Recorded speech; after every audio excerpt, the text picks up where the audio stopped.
In the last episode, we went through and we did the All-Star break, the MLB draft, and the trade deadline. Something that I forgot to show you guys was other teams' draft classes. So I went through here and I looked at some other teams. I want to show you some players that we thought about drafting or we were really intrigued by, and where they went and how they turned out. Lou McDermott is going to be an Oakland Athletic, a 73 overall to start, 87 potential. He looks like he's going to be a very exciting player to play with. The hitting stats, especially against righties, are already in a good spot. The defense looks solid. The only thing he's really lacking is speed, but Lou McDermott, somebody that I think will be playing a lot against in the future, as he is in the same division as us. Something that I thought that was very interesting is the fact that the Cincinnati Reds, their first pick, Leandro Guzman, which would have been pick number 2 overall, didn't sign with the Reds. So Leandro Guzman will probably be in next year's draft as well. And at 19 years old, you got to imagine the potential is going to be even higher. So that is a name to look out for in the next season. And then you also got Vernon Vega and Dwayne Lewis, who they also were unsuccessful in signing.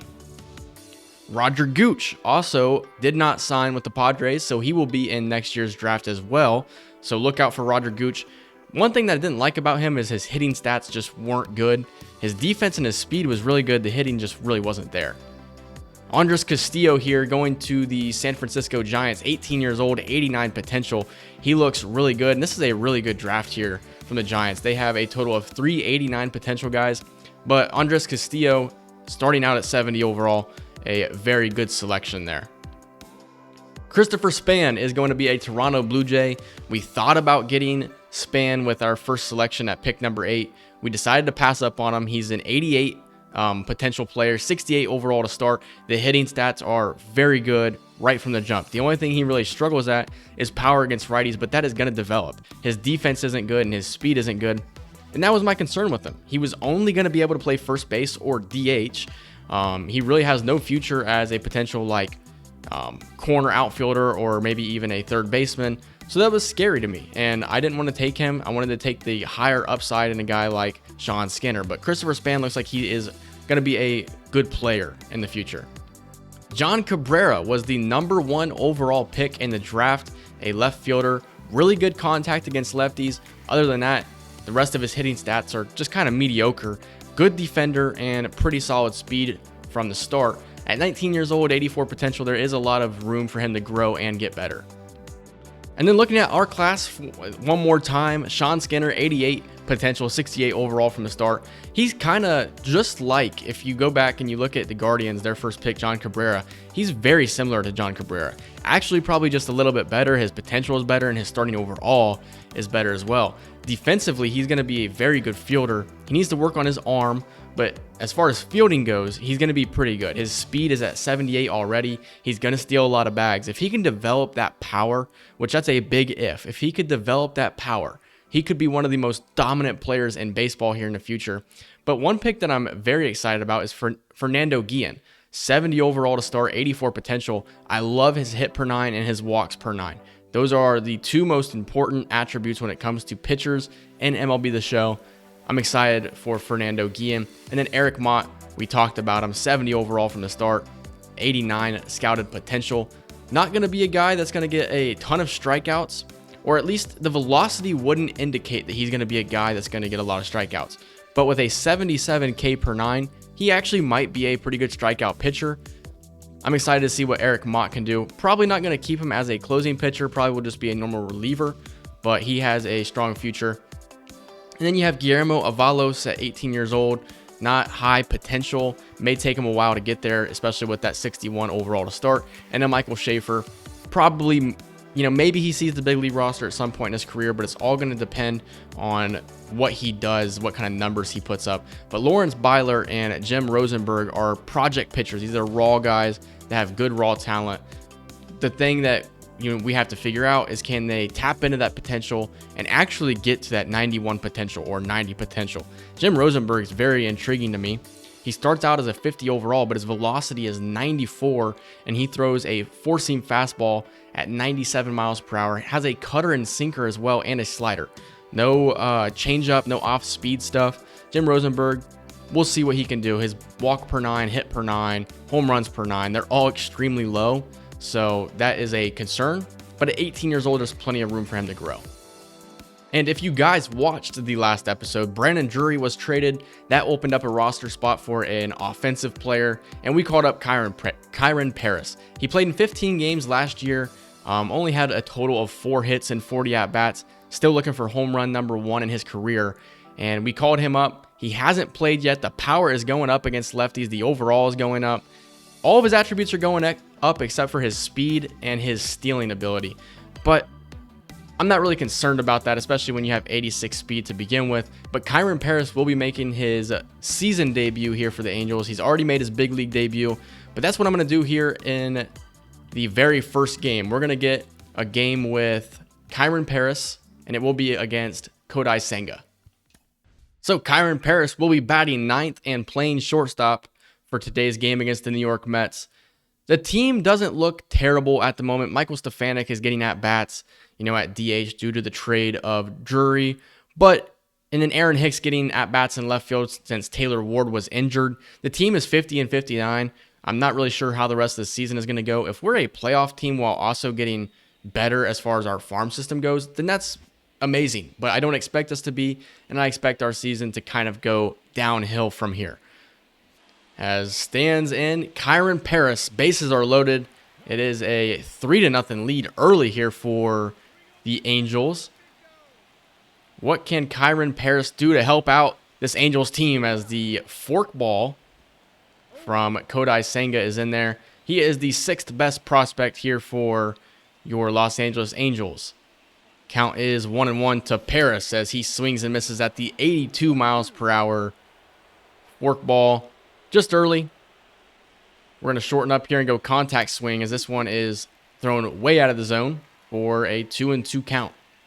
Here's the 2-2 to Paris as he checks his swing, and it's going to be full. The 3-2 to Paris, and it is going to be ball 4 inside as Kyren Paris has himself an excellent at-bat. The Angels will now lead 4-0, and the bases will remain loaded for Mickey Moniak, becoming one of my favorite players on the team here in the series so far. It's a 1-2 count. Here is the pitch from Senga. This one's hit on the ground, and it's going to get past the shortstop. And Kyren Paris is going to advance to third, and the other runner is going to score at the plate. It's a 6-run first inning here for your Angels. Mickey Moniak, 2 for 2 already. That is a 2 RBI base hit. As Logan O'Hoppe will stand in now, he's 1 for 1 as well.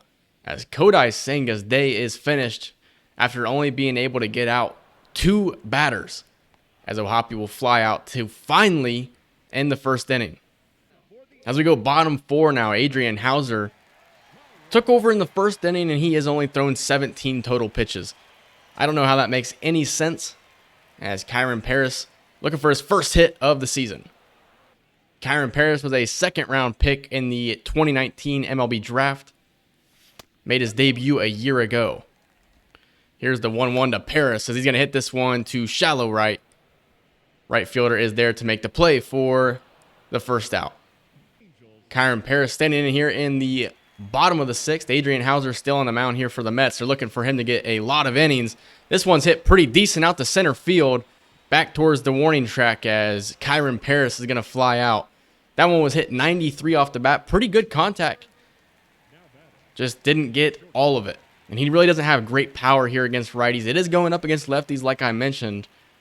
As Phil Bickford is in the game now for the Mets. As Kyren Paris fouls away the slider. 7-0 we lead. It's been a dominating performance here for the Angels. As Bickford gets the fastball to hit the bottom of the zone for a strike. 0-2 count upcoming to Paris. Here's the pitch. And it's going to be a ball at the eyes. 30,000 in attendance here for the Angels.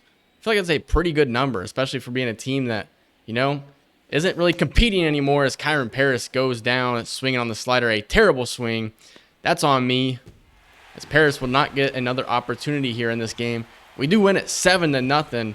All of our runs, except for one, came in the bottom of the first inning. Chase Silseth, 8 innings of work, 7 strikeouts. Kodai Senga only able to get 2 outs as he allowed 6 earned. Mickey Moniak and Aaron Hicks led the charge as Moniak hit his 13th home run of the season. And Adam Simber, somebody that we called up, gets himself 1 solid inning of work. So somebody else who is definitely going to be getting the call up soon is Michael Darrell Hicks. 71 innings, only 59 strikeouts, but a 2.41 ERA, a 1.06 whip at the AAA level. All of his ratings are increasing except for stamina. I mean, this is a guy, C potential, 66 overall, 26 years old, probably won't get much better as far as potential and overall goes, but it's about time that he gets his opportunity at the big league level. Now, when we decide to bring him up, I don't know. There may be a case you could make for him to be called up now because Tyler Anderson just hasn't pitched well as a long relief pitcher. And then maybe you take Zach Plesac and move him into Tyler Anderson's role. And then you can allow Michael Darrell Hicks to get some starts. I mean, that is just a thought. As we lose a football score here against the Mets, 11-17. I mean, a total of what? 32 hits in this game, 3 for Shanuel, 3 for Trout, and then 2 for Neto and Michael Stefanik. A home run for Shanuel, Trout, and Zach Neto. And then Patrick Sandoval only able to get 1 out in this game, allowed 6 earned. Kind of looked like Kodai Senga's game. Tyler Anderson allowed 2 earned. Robert Stevenson allowed 3. Jose Soriano allows 1. Jimmy Herget allows 3. I mean, Adam Simber was the only guy who didn't allow a run in this game. That's not good. Tyler Anderson, every time he goes out there, he just gives up runs. I mean, that's not good. As we win the finale against the Mets 2-0, as we do get a series win. Something to potentially think about is future contract extensions. I mean, Logan O'Hoppy's got a long way to go before he is due a new contract. But if we wanted to go in here and offer some contracts to some of these guys, maybe a Zach Neto, maybe Nolan Shanuel, we could do that.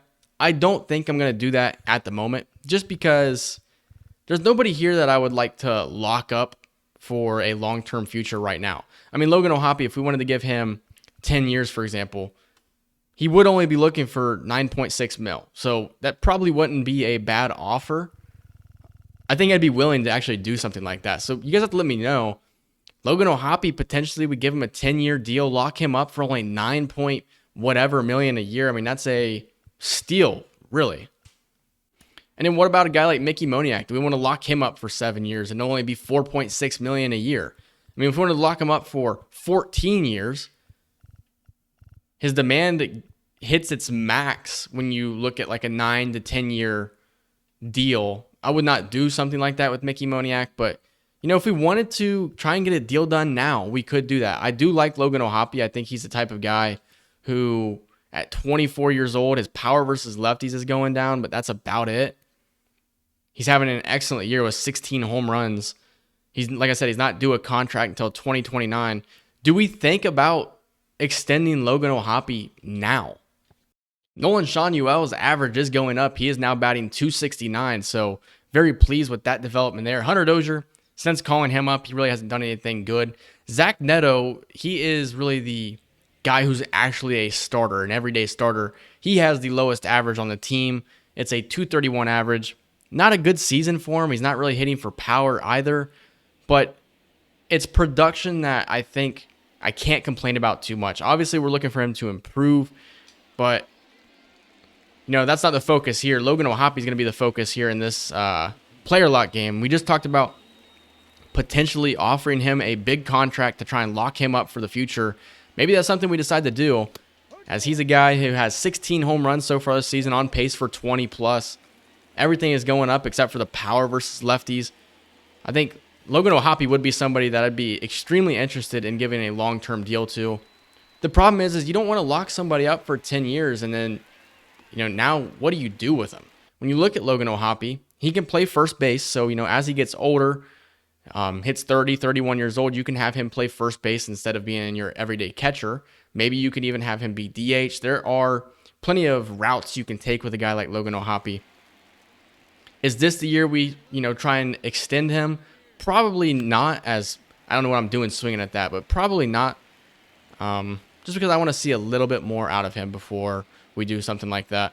Obviously, if you wait a year to give him that long-term deal, his demand is going to go up because he's only going to get better with experience. And it's kind of like a now or never kind of move. You see what the Braves do every single year. I tried to do it in my Reds franchise not too long ago, and I felt unsatisfied with it. I think I extended Ellie De La Cruz to an 11-year deal. And the problem was I just don't think he was ready for that deal yet, as O'Hoppe pops up the four-seam fastball pretty much down the middle. So I don't want to extend O'Hoppe to a 10-year deal, and he just doesn't perform the way we would like. As here he has an opportunity to be our catcher here. That was a pretty dumb statement. Obviously, he's our everyday catcher, but we have an opportunity to make a play with him here behind the dish as he catches the pop-up from Anthony Rizzo, and now it's his turn to bat again. It's a 1-0 game. It's a pitcher's duel so far here in New York as Rodon is on the mound. 24 doubles here for O'Hoppe on the season. That is first on the team.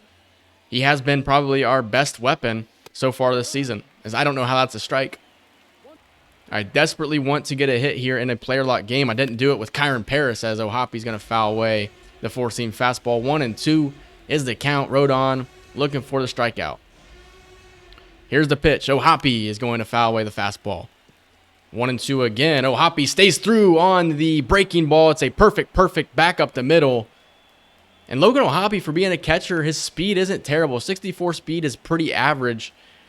You can get some stolen bags. You know, he can give you some value on the base paths as well, as here is a steal situation. As we jumped way too early, O'Hoppe is going to be thrown out with ease to finish the top half of the sixth. I was trying to time the jump perfect. I took off a little bit too early. As Gleyber Torres is up here, 1-1 count. Nobody's on base. I'm really not sure what this is going to be. Could be a dribbler in front of the mound or behind the plate. O'Hoppe is there to make the play for the second out. O'Hoppe 1 for 3 here as we now lead 3-1 here in the top of the eighth. Here is O'Hoppe as he fouls away the circle change.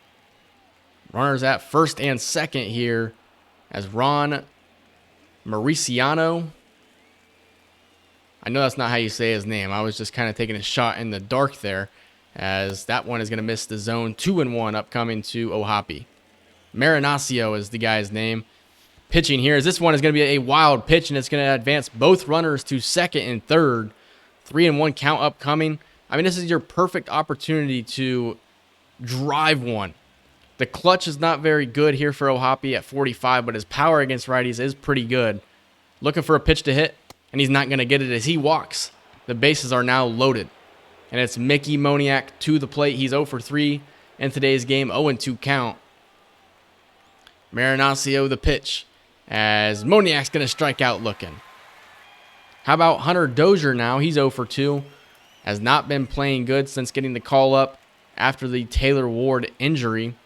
Would have liked Joe Adell to be able to be that guy who can, give us some at-bats and play the field and left. He just hasn't been good in the opportunities he's been given.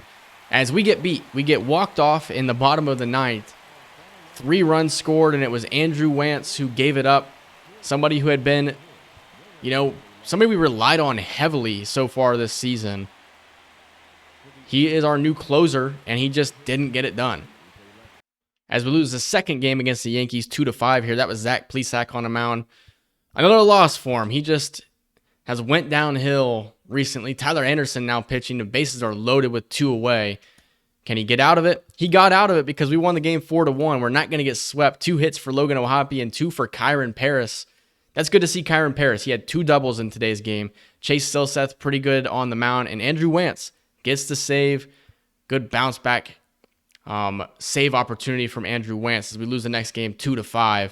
And it's Saturday now, and I thought it'd be the perfect opportunity to take a look at Michael Darrell Hicks, somebody that we are heavily considering bringing up to the big league level here once September hits. We obviously haven't taken, enough looks at our minor league system. We just really don't have enough prospects. Kyron Paris was the only one that I was kind of excited for to start. But looking at the season that Michael Darrell Hicks has had, I think he's a guy that I'm actually getting excited for. Obviously he is getting up there in age, so how much are you really going to get out of him at 26 years old? He's yet to make his MLB debut, but he's been dominating here at AAA all season long. And because of that, I don't care what your age is, you're going to get your opportunity at the big leagues eventually. And with Zach Plesac struggling as much as he has, he's going to get that opportunity. I think this is also a very good opportunity to probably get a look at a guy like Ben Joyce, who is the closer here at the AAA level. He will be called up very soon as well. The plan was obviously to probably make him our everyday closer instead of Andrew Wantz. But we'll see how Andrew Wantz does. Obviously, you're going to get some blown saves. That's just part of being a closer. Ben Joyce, I think, could be a good setup guy, or maybe just to, make it easy on him, he can just be a normal reliever to start. As Michael Darrell Hicks is up 0-2 here to Diaz, looking for the strikeout. Here's the pitch, and this one's hit on the ground to short, trying to make the play. Diaz runs slow, and he's going to beat the throw. That's an error. That is an error from your shortstop, and that's kind of the difference between a big leaguer and a minor leaguer. Those are plays you have to make. Zach Neto, the bat has been cold all season long, but that's a play he's going to make every time. Clark Elliott, the number 8 prospect here in the Oakland Athletics farm system, and he works to count 2-0 early here. And he hits this one over to first, and I'm pretty sure that's Chaparro, who we traded for in the last episode, playing first. He's also hitting third, 277. I'd like to get an at-bat with him at some point here in this game. No runs for us in the first inning. Score will remain 0-0. Aledmus Diaz leading off here for the Aviators. 0-2 count. Darrell Hicks delivers, and it's going to be fouled away. One thing you will notice, Michael Darrell Hicks does not have that good of velocity. The fastest he's going to throw a pitch is maybe 91. And when I say maybe, I mean maybe. As he gets the strikeout of Aledmus Diaz on the slider.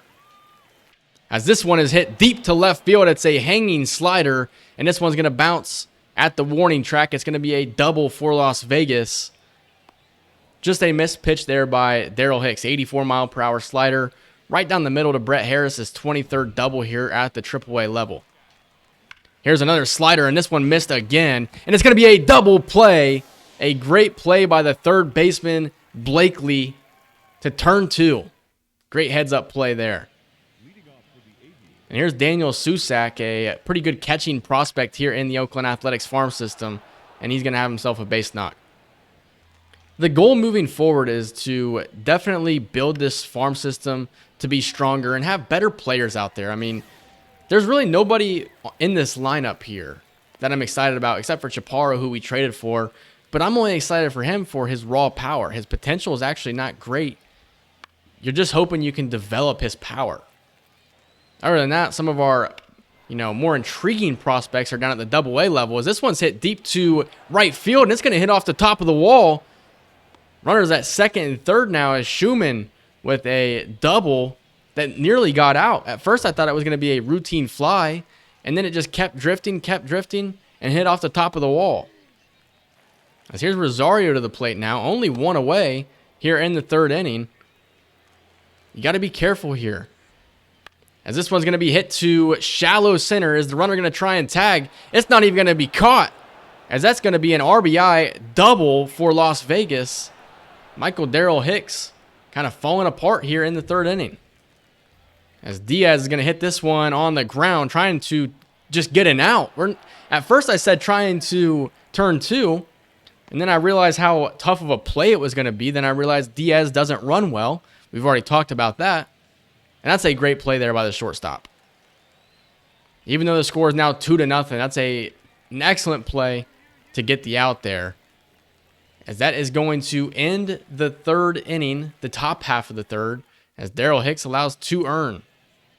And the offense has given him no help at the moment as Aledmus Diaz stands in.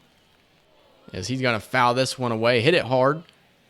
Darrell Hicks with only 1 strikeout so far.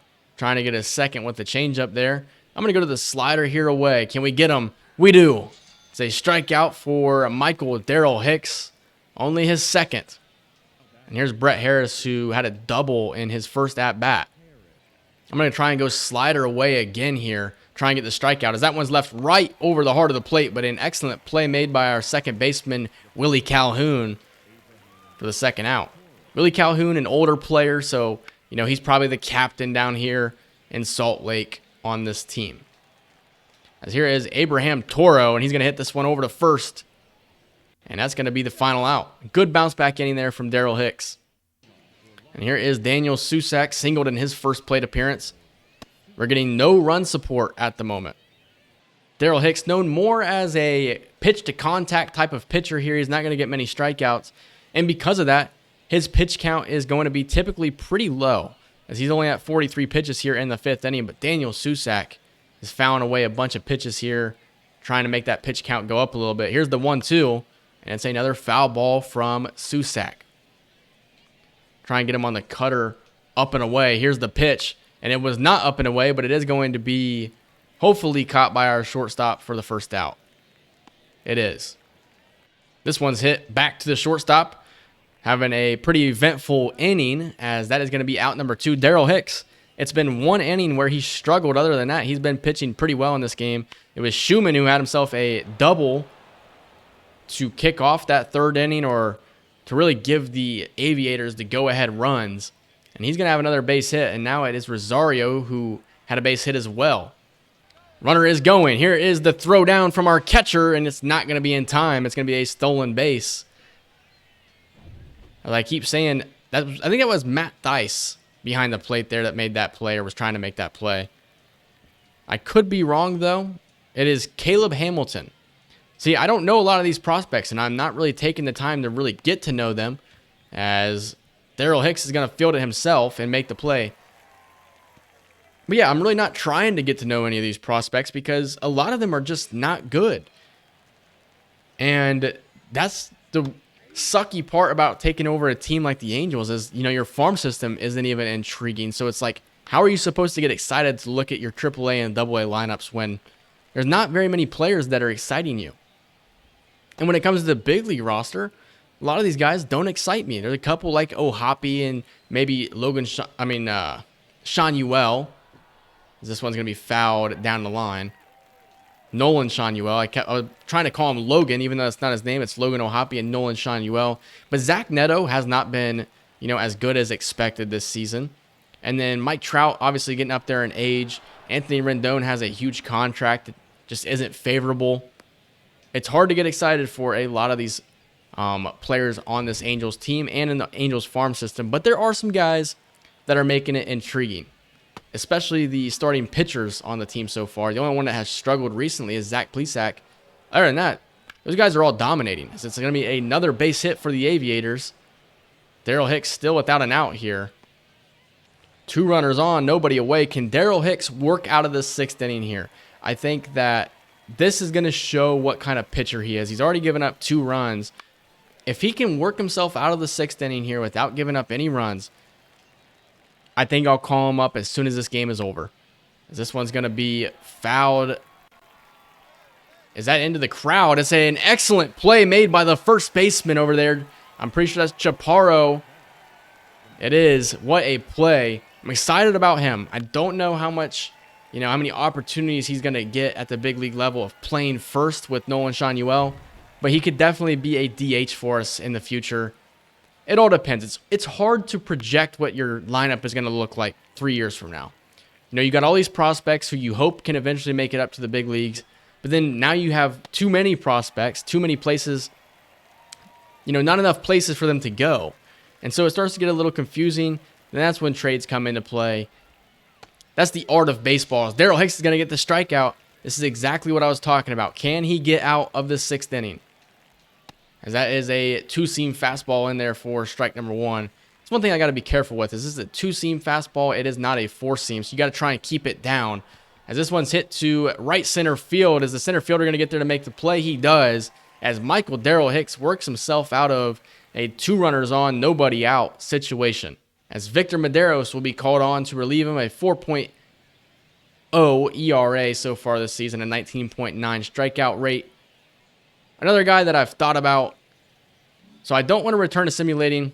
It's just, that's one thing I don't like. I think maybe if we want to get an inning with Ben Joyce, we're going to have to hop in and just quick manage those games. Chaparro had 2 hits, though. I'm excited about him. He's got 19 doubles so far in the season. Victor Medeiros came in, allowed 3 earned, and that gave Las Vegas the win. Tanner Scoble, a dude that we traded for, just broke his hand. He's going to be out for 1 to 2 months, and that's probably going to finish his season. So that sucks. As we won the 2nd game against the Nationals 5-0, we dropped the finale against them, and now we have a series against the Toronto Blue Jays in which we win 7-3. It was 2 hits from Mike Trout, 2 from Sean Ewell, 2 for Rengifo. Stefanik homered in this game, and Zach Plesac had himself a pretty good bounce-back outing. I'm going to hop into a B's game here, and what I'm going to go ahead and do is I'm just going to simulate here half innings here, and then I'm pretty sure I can pop in, or can I not? I don't even know. I thought I can hit X to enter the game, but I want to get some innings with Ben Joyce here. And I guess while I'm at it, I can get some at-bats with Chaparro. Looking at him, Andres Chaparro, he is 24 years old, 65 overall. He's a C potential guy. The power versus lefties is amazing. Other than that, his contact and his power versus righties are all 51. Defensively, he's not bad. He could eventually play a corner outfield spot in the future. That's something I thought about, giving him a secondary position of right field potentially, and seeing if he has any success there. He has been playing pretty good this season, 9 home runs. He's had a pretty bad slugging season. The on-base percentage is really good. The slugging, not really there, so we're looking for him to improve in that category. But I want to get some at-bats with Andres Chaparro as well. 1 away with a runner on second for him as we lead this game 7-0. As Chaparro is going to hit this one back to the pitcher. Wasn't hit very hard. All right, here's an opportunity for Chaparro again. We're leading this one 9-0. Bases are juiced. You would think we are, batting against a position player with the way we've been hitting him so hard in this game. I'd love to see if Andres Chaparro could get himself a grand slam here. 51 power against righties. It would be pretty difficult, as that one's going to miss. 2-0 count. Chaparro 0 for 3 on the day. Probably the only guy on the team that doesn't have a hit at the moment.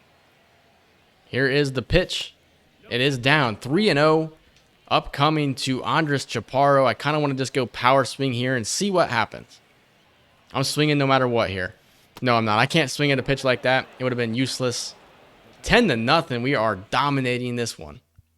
So here's Chaparro here. He walked in his last at-bat as we lead 11-0 here at The Porch. Probably the most notorious minor league stadium here in this game.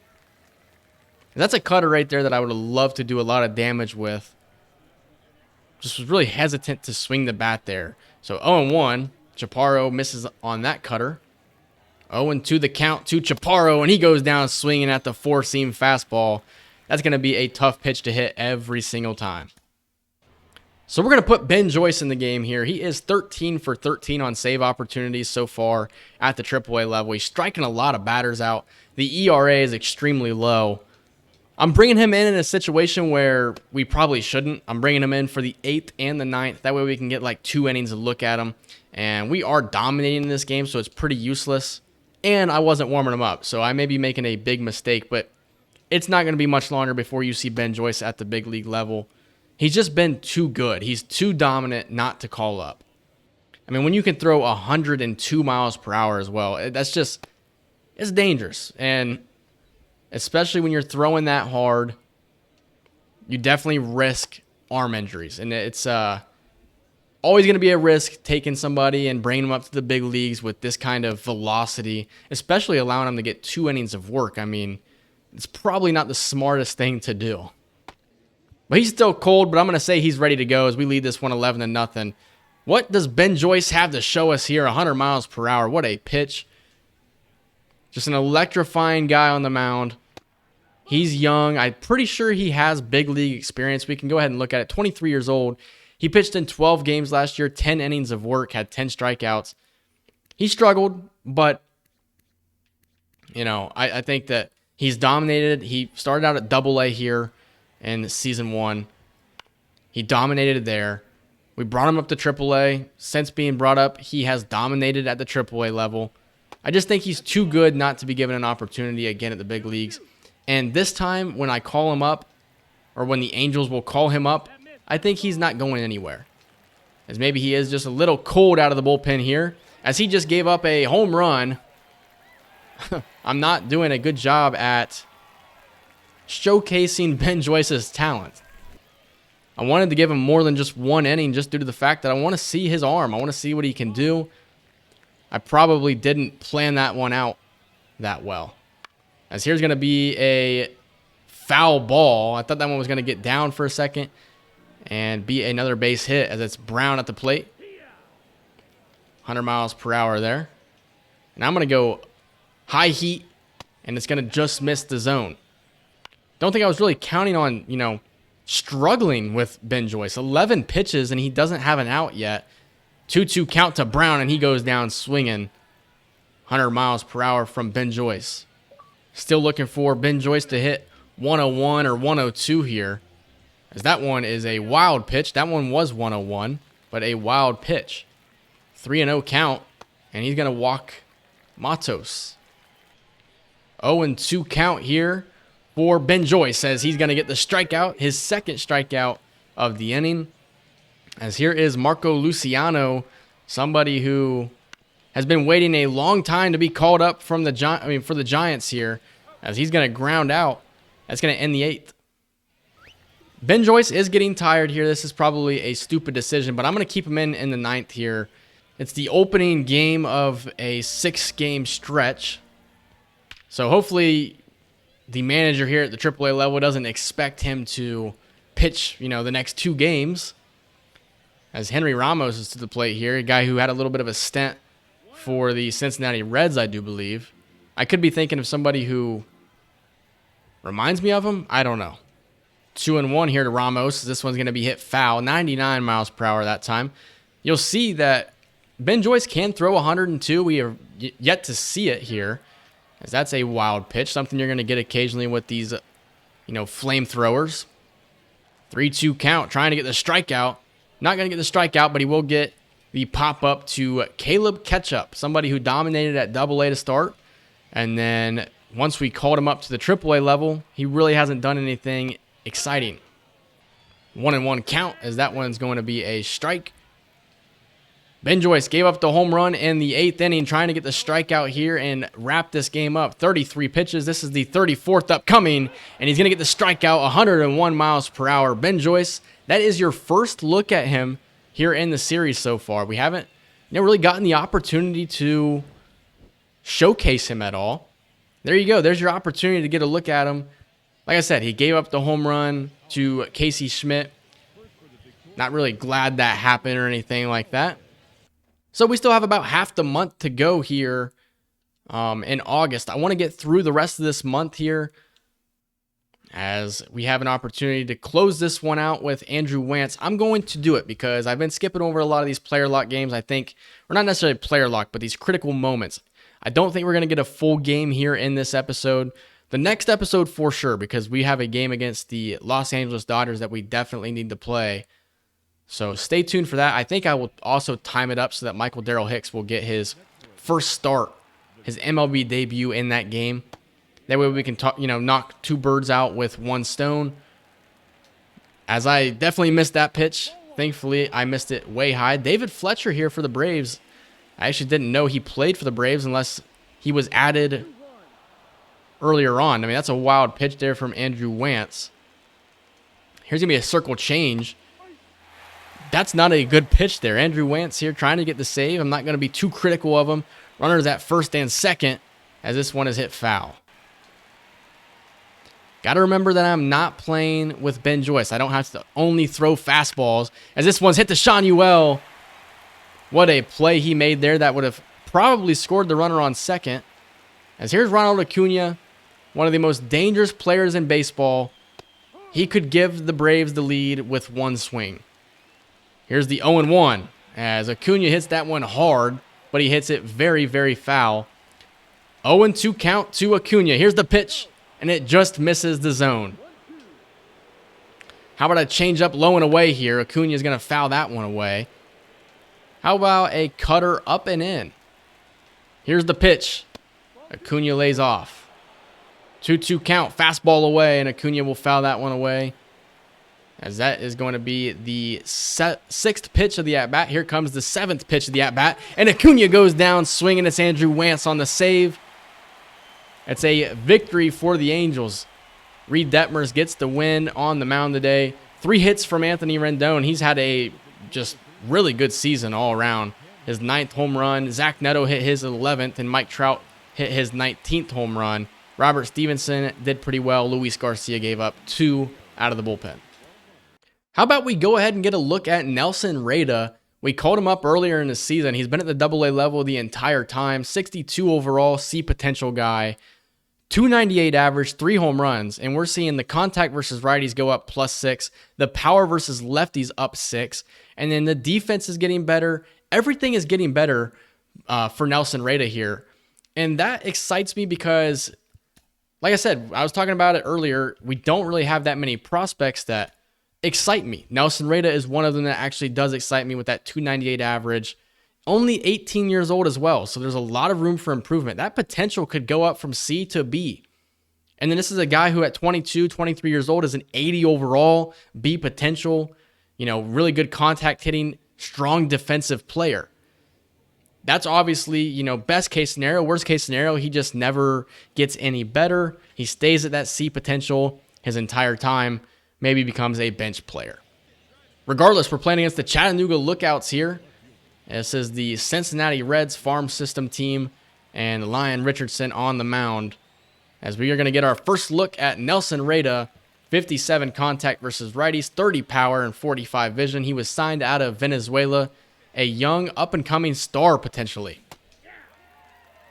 As he's quickly down 0-2, and I hate the swing. I don't know what it is. It's just certain swing types look goofy, and this is one of those swing types. Nelson Rada is going to hit this one to shallow right. It is going to get down for a base hit. That is a good piece of hitting there. 0-2, just trying to protect at the plate, and you get yourself a base hit. This one's going to be hit to the shortstop. Rada trying to distract the shortstop to try and break it up. He's going to be unsuccessful. All right, bases loaded here for Nelson Rada. He's 1 for 1. Richardson on the mound, 2 away. Top half of the second, we lead 1-0. As that one's going to be away for ball 1. Rada, not a big guy, 5'10", 160 pounds. I've been intrigued. Slugging not too good. On base percentage is very well though, and he's not going to really project to be a big time power hitter. The clutch is something that definitely needs to go up. 37 clutch just isn't good. If that was somewhere at like 55, 60, he could be a AAA player. I think he's got a lot to develop, done a lot to work on at the AA level before, we see him advance any further. But he will eventually. At 18 years old, there's plenty of room to grow. 2-1 count here, as that is a very good changeup from Richardson. 2-2 count.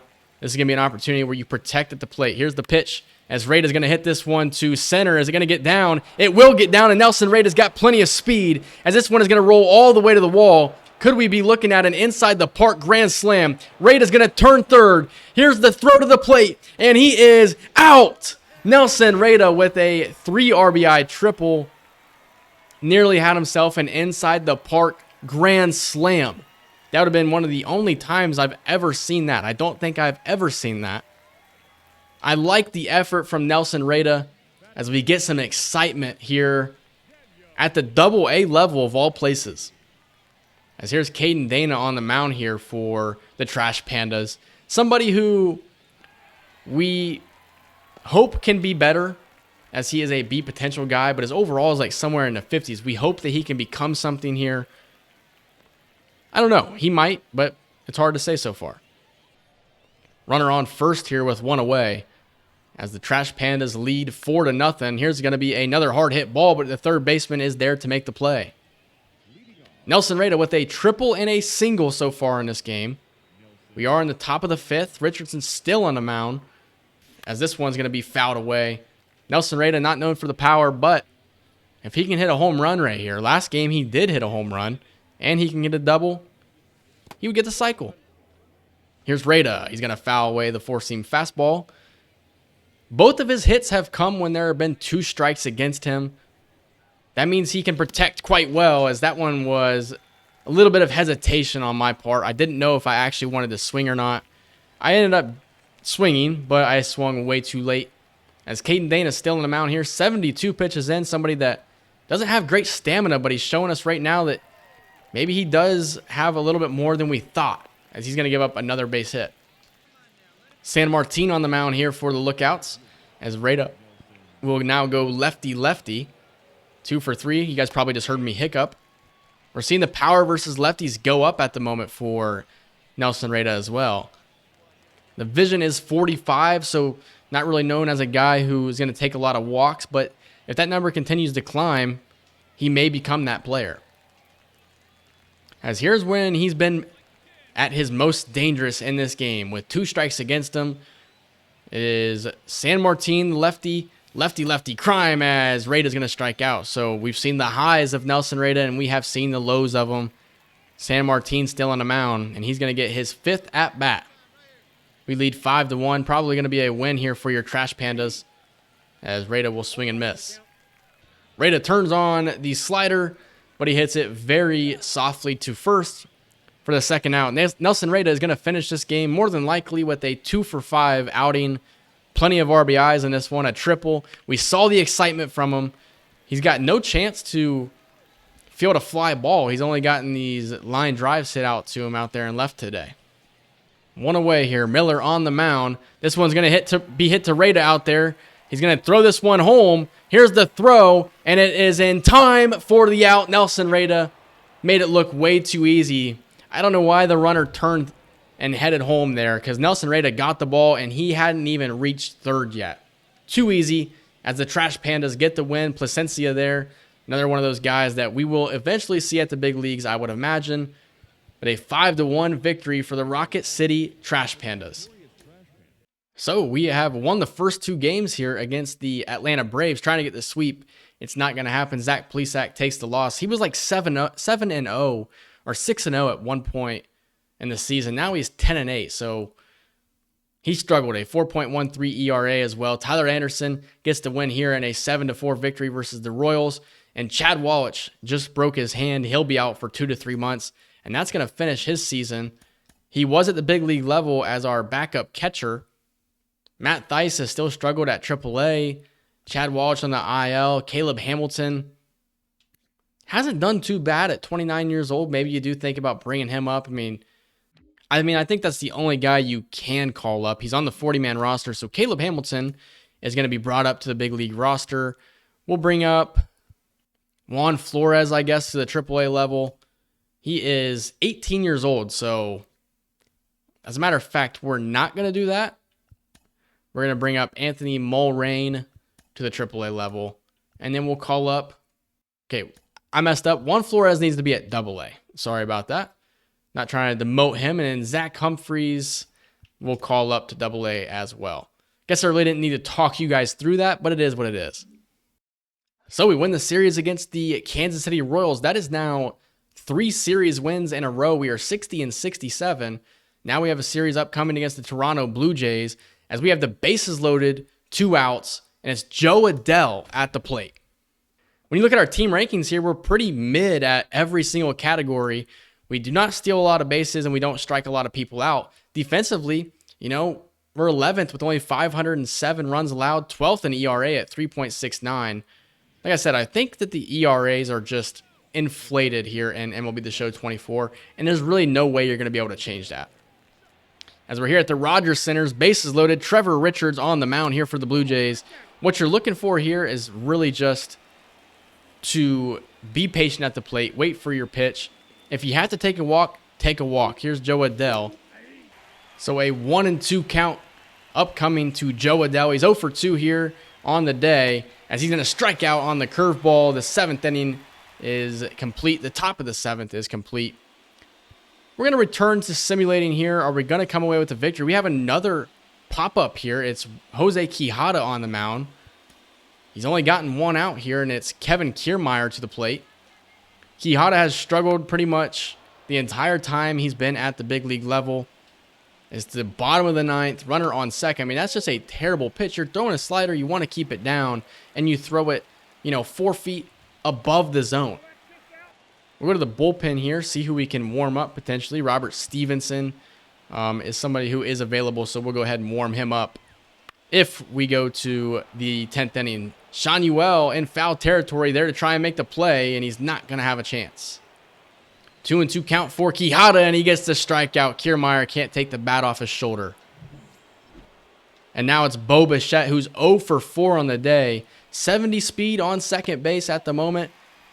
Trout, we know, has a pretty decent arm. He's not even playing. Mickey Moniak is our best chance of throwing a runner out if it's hit to the outfield. Walking Bo Bichette wouldn't be the worst outcome, but when you think about who's probably on deck, it's probably Vladdy. As this one's crushed to left field, Aaron Hicks will stand no chance at trying to make a play on it, as it's going to be off the wall, and the Blue Jays will walk it off. You know what's crazy is Aaron Hicks actually made a pretty good effort out there and left. I thought he was actually going to have a chance to make a play there. Blue Jays win, and it was Jose Quijada who couldn't get it done out of the bullpen. 3 hits for Luis Rengifo, 2 for Hicks, 2 for Moniak, and 2 for Caleb Hamilton, who we just called up. Kyron Paris hitless. He is batting .220 on the season so far. Griffin Canning, decent outing, not the best, as we drop that one against the Blue Jays. A home run for Vladimir Guerrero Jr. in this one. Looking at the season Aaron Hicks has had, it probably makes sense that we should have traded him at the deadline. 282, 10 home runs. He's been very good. Nolan Shanuel, the average hasn't been there, but the on-base percentage has been pretty good. 352, you'd look for that to probably be closer to 400 like he did a year ago. But with 12 home runs this year, maybe he's developing some sort of power. The OPS is at 748. Shanuel's still young, a lot of room to improve. And then looking at the season Mike Trout has had, 112 games. He is 8 games away from breaking 120 games for the first time since 2019. The only 2022, he played 7 more games than he's played this season. He had a much better year. But with 20 home runs, 25 doubles, 7 stolen bases, 275 average, and 876 OPS, he's slugging at a very high level this season. Or I wouldn't say it's a high level, but he's slugging pretty well so far this year. 4.9 WAR. It's just Mike Trout doing Mike Trout things. I think I want to get a player lock game in with him. But Zach Neto, another guy we need to talk about, 236 average, 11 home runs. Caleb Hamilton, and then Joe Adell. I'm going to be honest with you. I can't believe that I've allowed this guy to be at the big league level for as long as he has. Especially when there's guys like Nelson Rada who are playing at an extremely high level, who probably could be called up to the AAA level, which would in turn make somebody come up to the big league level. Trying to go through here and kind of recognize anybody who is playing pretty well. Mac Horvath is somebody who we traded for at the deadline. He wasn't getting a lot of at-bats at the AA level so far this season, but now he is. Average is sitting at 243. Andres Chaparro here is a guy who, if we would like to, we could, work him out at right field for a little bit longer. And then maybe you do think about making a move. So what I'm going to go ahead and do is I'm going to go ahead and move Chaparro to have his secondary. He is actually injured at the moment. I'm going to edit him, and I'm going to change that secondary position here. So I have his secondary position now set at left field and right field. That's not going to affect his overall at all, but I want to get him working out there in the outfield and see if that helps his development at all. And maybe we get Joe Adell out of here. That's the problem, is I don't know who else I would like to give an opportunity to other than Joe Adell. And if we send him down, we're going to lose him. I just think that he's done nothing to earn a spot on the big league roster. Looking at the pitching here, Patrick Sandoval has not been very good this season. 4.5 ERA, 1.33 whip. Reed Detmers has been pretty solid. 3.5 ERA. The whip is actually higher than Sandoval's, but he's had a pretty solid season. Griffin Canning has been the guy who is really your ace when you look at this roster. And at 27 years old, you got to ask yourself, and see potential, you got to ask yourself, how much better is he going to get? I don't know, but a 3.1 ERA, 1.2 whip. He has been pretty much the best pitcher. But Chase Silseth has been good as well. 3.46 ERA, 1.26 whip. Our starters have been pretty good. Tyler Anderson, on the other hand, out of the bullpen, has not been good.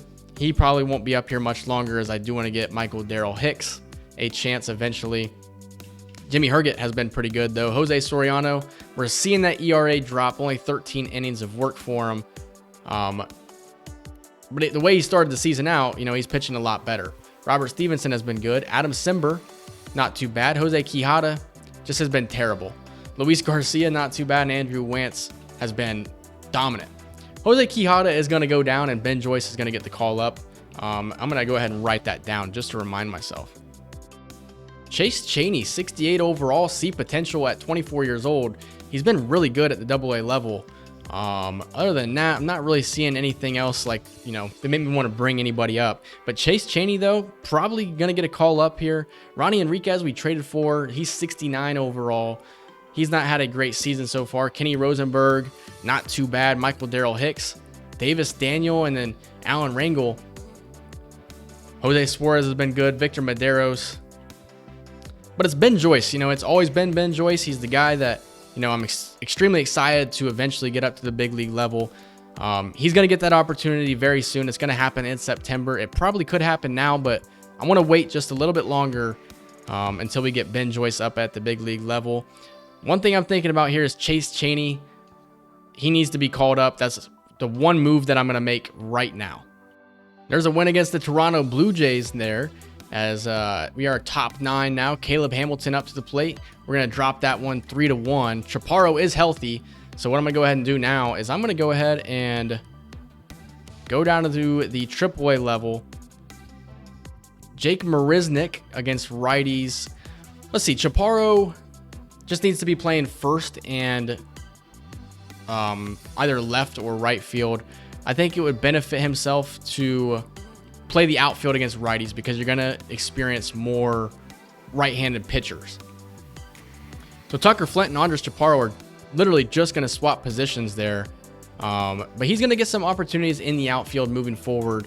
If it works out, maybe we give him the call up earlier than we expected because Joe Adell's just not getting it done. So I see really no reason to keep him up at the big league level. As Luis Garcia, we have a 3-1 lead here. I'm going to simulate to the end of that game. We do win 4-2, so it's not a series loss. As we are looking to close out the month of August with a bang here. As we lose the first game against Detroit. We lose the second game versus Detroit, and it will be a series loss. But we cap it off with a 7-1 win. 3 hits for Luis Rengifo, Moniak, and Rengifo with home runs. And Zach Plesac with a complete game, 1 earned run. I was going to say complete shutout, but I'm like, that's not a complete shutout. So we have 2 more games here. Do I want to get a player lock game in here? I think I want to get 1 player lock game in with Mike Trout and then maybe 1 more after that, but that would then cap off the episode. We've gotten a lot more gameplay in this episode. Still not a full game. I hope you guys aren't disappointed with the fact we haven't had a full game in quite a few episodes. It's just this is the way that the series is going so far. We're trying to get through season 1. Season 2 will probably be slowed down a little bit more. And then season 3 is when we're going to really start slowing some things down. Especially we hit free agency this season. I think it'll be exciting to see what we come away with. But you're probably going to see this episode and then 1 more episode after this. And then we're going to be talking about the off season. There has been, like I said, a lot more gameplay in this episode. The next episode is actually probably going to be hard to get through the entire month, especially if I'm playing a full game, against the Dodgers. It's going to be hard to get through the entire month. That'll take about 40 minutes. And like I said, I'm not going to record any longer than an hour and a half because I'm nearing that hour and a half mark now. As Mike Trout batting .268 this season, pretty solid year, 20 plus home runs. He's just doing Mike Trout things. Count is 0-1 here, as it was hard to see that one because of the sky. The backdrop not that great here in Los Angeles. Logan Gilbert on the mound here. Here is the 8th pitch by him as Mike Trout's going to hit this one on the ground to third as he's going to ground out to end the first inning. Now we're trailing 5-1 here against the Mariners. Logan Gilbert on the mound. As Trout's going to chop this one. The third baseman makes an incredible play. That's a curveball that Trout's got to lift. I mean, that one's got to be turned on and crushed. Instead, he misses it and chops it to the third baseman. Runner on first here for Trout with nobody away. And another pitch that Logan Gilbert just put right over the heart of the plate, and Mike Trout missed it. Here is the 0-1. As Trout's going to look at it for ball number 1. Only 60 pitches so far from Logan Gilbert. He's allowed 1 run here in the bottom half of the 6th with nobody out. Here's the pitch to Trout, and he's going to ground this one to second. This one is going to be a double play. Mike Trout is just missing these pitches. I mean, these are pitches that should be driven deep, and he's just not getting a hold of them. As Logan Gilbert still in the game, he's given Mike Trout plenty of pitches to hit in this game, and there was another one just late. Here is the 0-1. It's going to miss for a ball. 21,000 in attendance now as the season starts to wrap up a little bit. People aren't coming to the game anymore. 2-1 count. Logan Gilbert probably getting a little bit tired. Whoa, what kind of swing was that? The splitter, a nasty splitter for strike 2. Logan Gilbert, 2-2 count. Trout's going to watch it for ball 3 as the count is now full. Anthony Rendon on deck. 87 pitches from Logan Gilbert as Mike Trout's going to hit this one to right center field. That's another pitch where Trout probably should have hit the ball a little harder, as we're going to get dominated here in this game at home. 8-1. Our lone run was an RBI from Mickey Moniak where Michael Stefanik scored. Logan Gilbert with a complete game, only allowing 7 hits, only striking out 5, walked 1 batter, and Chase Silseth struggled. Bottom of the 9th, Mickey Moniak to the plate. I'm going to hop in one more player lock opportunity here. Mickey Moniak is the guy who's going to have it. 144 home runs, that's 19th in baseball. Like I said, we're just a mid team at the moment. We are kind of better at pitching than we are at hitting. 14th in the league with a 3.7 ERA. In real life, that'd be like top 7. I just feel like it's not accurate here in the game. But Mickey Moniak, 0 for 4. Andres Munoz, who we faced in the All-Star game, is pitching here. 1 away for Mickey Moniak. Here's the 1-0. Moniak's going to hit this one foul. That one nearly got down the line. Mike Trout's got speed on second. 1-1 count. Moniak watches ball number 2. 102 miles per hour from Andres Munoz there. 2-1 count. As Moniak's going to hit this one to the second baseman. It will advance Trout, but it's going to be the second out here in the bottom of the 9th. And it's Kyren Paris. We started the episode out with Kyren Paris making his season debut with a 177 average. Can he be the hero? Wearing number 19. I hope he didn't steal that number from anybody. I know MLB the Show is bad about the number situation, if you guys know what I'm talking about. As he watches ball 1 low. Hitting 111 with runners in scoring position. He's not had a successful start here at the big league level. As this one's going to be hit up the middle. The second baseman trying to make the play. Paris is thrown out as the Seattle Mariners are going to win the second game of the series. Kyren Paris nearly tied the game up. Yeah, Kyren Paris, he's going to make the thumbnail. And he made his season debut, and the episode ends with Kyren Paris. I think that's a pretty fitting way to end the episode. Patrick Sandoval takes the loss. George Kirby gets the win. I keep hitting A as soon as I get done with it. We scored 4 in this game. Plenty of guys with 2 hits, as Michael Stefanik had his 3rd home run of the season. Sandoval allowed 5 earned. He's really starting to struggle down the stretch here, and I'm pretty sure... Actually, I don't know. Is Sandoval a free agent at the end of the season? I'll have to check on that before we end the episode. No, he's still got a little bit of team control left. He has struggled, though. But it is September 1st, so moving forward, we will have to add 2 players to our roster. I don't know how I'm going to go about it yet. I know who I'm going to add. I'm going to be adding starting pitcher Michael Darrell Hicks. And I'm going to be adding relief pitcher Ben Joyce. So those are the 2 guys that I know for sure I'm going to be adding to the big league roster. But maybe there is a chance that Andres Chaparro gets called up. I don't know. We'll have to see. We got a lot to do in the next episode. The big thing is look for these games against the Los Angeles Dodgers. Shohei Ohtani will not be pitching in either of them, but just look forward to these ones right here. We're going to be playing this very first one. Griffin Canning won't get the start. It will be Michael Darrell Hicks instead. It will be a full game, and then I'm going to try and get through the rest of the season as we're 10 games below 500. If you look at the wild card, we're 12 games back. We're not making the playoffs, so we don't have to worry about slowing down the rest of this season. But that's going to do it for this episode. I hope you guys enjoyed it. If you did, leave a like, comment, subscribe, and I'll see you guys in the next episode. See ya.